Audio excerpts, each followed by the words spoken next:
I was cleaning up today, well, at least a bit, because my parents were visiting me, so yeah. I made Königsberger Klopse.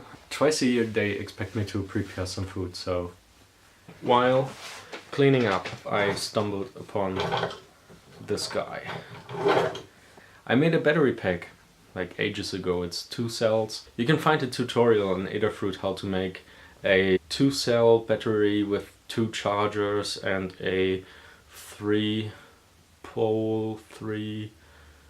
what is it called? 3D, 3T, something like this.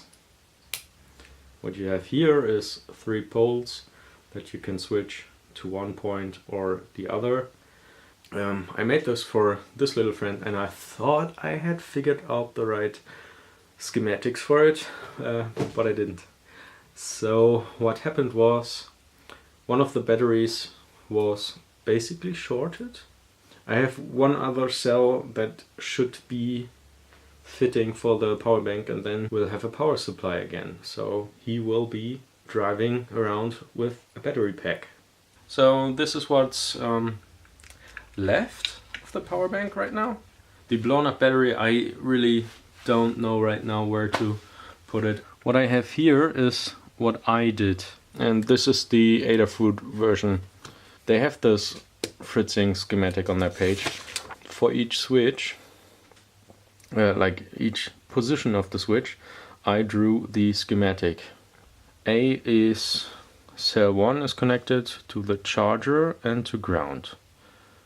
And cell 2 is connected to the charger and to ground. That's how you should do it. And here's what I did. This is one block. It's always connected to the charger. And this is where I made the mistake. Minus of the battery is always connected to ground. Since this is also ground, when A is set to this, we basically short the battery over here. Let's add some heat shrink.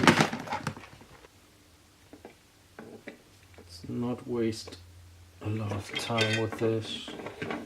This is plus.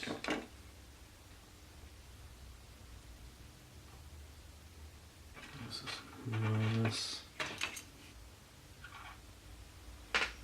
Okay.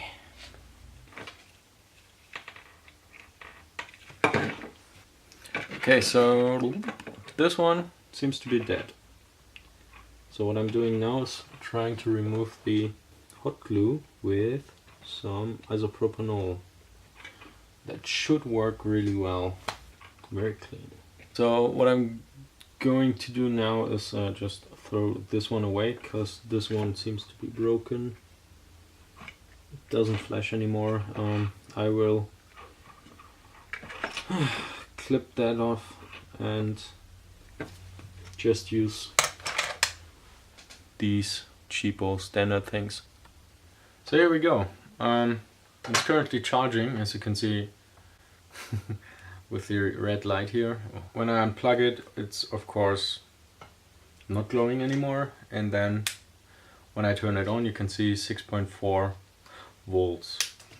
I shouldn't turn it on at that point because the current voltages are something around 4 volts and 2 volts. When everything is charged, then it should get to 8.4 volts. So, but this should work now, and this would make my R2-D2 portable again. Aren't you happy? Huh? Little man? You should be. So, there's not really anything going on with this robot right now, but it has a lot of potential. I just want to switch the microcontroller, and that's probably going to be one of those SAMD boards that I have. The cool thing about the case is that it just...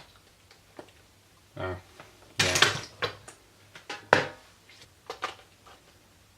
Okay. It's just sliding onto the screw heads, and then thanks for watching, people of the internet. Okay. Bye.